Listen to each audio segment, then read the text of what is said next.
Welcome to Flat Ride of the Week, episode 29. Today we'll be looking at the flying scooter type rides. These rides are quite basic with a fairly simple history, so this video may be a tad shorter than the other episodes of Flat Ride of the Week. That being said, if we do miss anything or say something incorrect, please correct us in the comment section below. Let's get started. And as always, starting with the history. The history of the flying scooter ride goes back to 1935 when Chicago-based company Bish-Roco created the flying scooter as an inexpensive, thrilling, transportable, and permanent ride perfect for the American amusement parks and fairgrounds of the time. The permanent version of the ride featured 10 two-person cars that rotated around a base powered by a tractor engine. The transportable version of the ride was slightly smaller with 8 two-person cars. Both versions featured no restraints originally, but many were modified to have seatbelts. The rides were extremely popular, with over 90 being created and a cult following being formed around the ride. However, by the early 2000s, many of the original flying scooter rides were closing, with around 20 Bish-Roco models still in operation, and it seemed that the flying scooter would soon become a rare flat ride. But then, in 2003, Larson International, a company probably most famous for their Superloop type rides we covered in the last episode, bought the original designs for the Bish-Roco version of the ride as well as a traveling model of the Bish-Roco flying scooter, with the intention of recreating the original ride in a new form. Later that year, Larson would officially introduce the modern flying scooter. The new Larson ride featured 8 two-person cars and was only available as a permanent model. The ride stands at 27 feet or 8 meters tall and swings out 85 feet or 26 meters in diameter. And unlike the original models, it is powered by an electric motor. All of the Larson flying scooters come with locking seatbelts that require an operator with a simple key to unlock. These became very popular and have been installed at many U.S. parks in recent years. In the early 2010s, Larson announced that they would be creating a transportable version of the flying scooter. The Larson models can be differentiated from the Bish-Roco versions by looking at the tower. The Larson model has a singular pipe leading to the top, and normally that top is covered with LED lights. The Bish-Roco version has a triangular base leading to the top, and normally no lights, though some have been retrofitted with lights in recent years. I had the opportunity to operate the Larson flying scooter Lake Erie Eagles, and I will describe the operation of that ride more shortly. I also had the opportunity to ride both many Larson versions and one Bish-Roco version at Knoebels, and I can say with certainty that the Bish-Roco versions are definitely quite a bit more thrilling. And then moving on to the competition.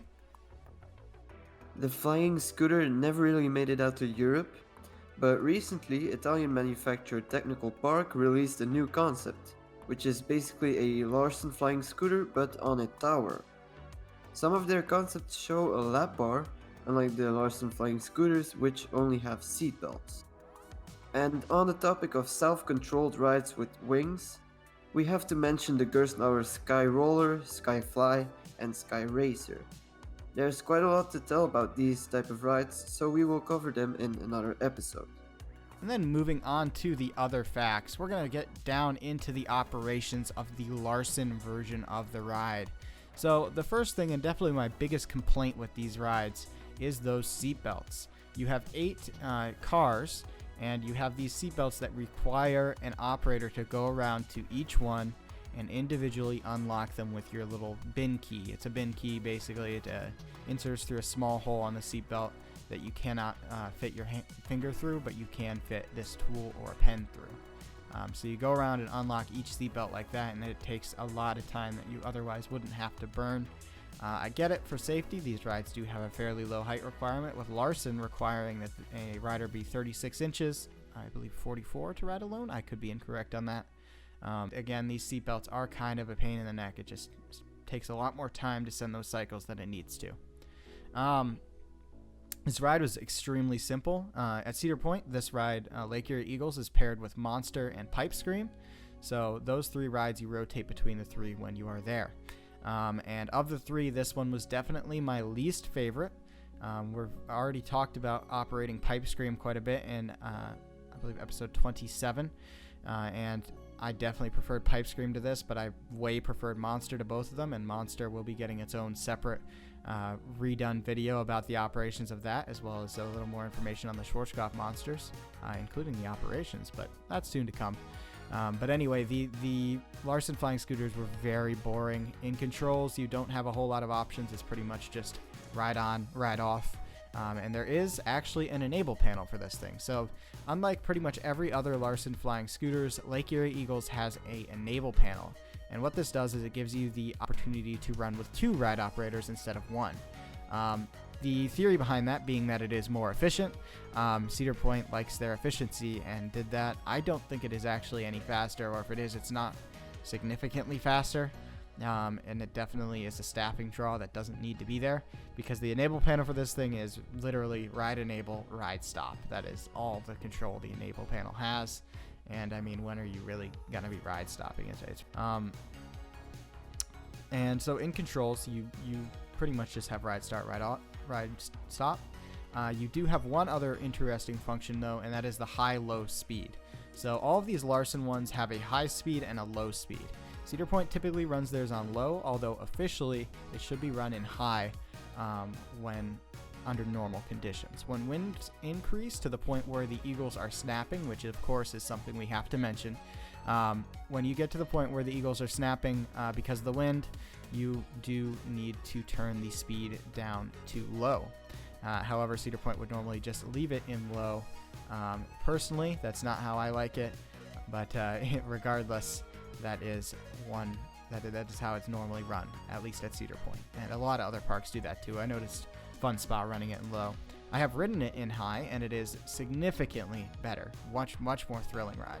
Very fast and high. But like I said, very simple, has that enable panel. The only really interesting thing with this ride that I didn't know about before operating it was that at the end of the night, you actually tie up the eagles. So you take some straps that you would use to like secure stuff to a truck or whatever, and you go around and you tie up all the eagles, tie them all together. There's little hooks on the front and back of each eagle. You tie them together so that during the night, if there's a big gust of wind, they don't go all flying into each other. And of course, we have to mention snapping. So it is quite hard to snap on all of these Larson versions I've found, especially if they're not in high. I've gotten Lake Erie Eagles in high to do a little bit of a vibration, not really a snap.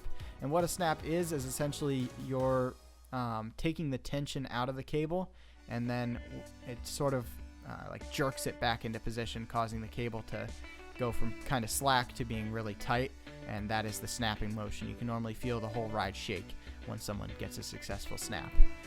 The Bishroko versions, those snap really easily, specifically the one at Knoebels, which is quite famous for its snapping ability. Definitely much more thrilling than a lot of these Larson ones, which are quite a bit more tame. Still very enjoyable rides, but definitely more on the family side with the Larson ones. But I do think that is about all I have on these rides. Like I said, they're pretty simple with a fairly basic history. If you do have anything to add, please leave it in the comment section below. And if you have one of these at your home park, and if you live in the US, you most likely do, definitely give it a ride. See if it's running in low or high, and let me know in the comments below. But I think that is about it for this video. Thanks for watching, and we'll see you next week.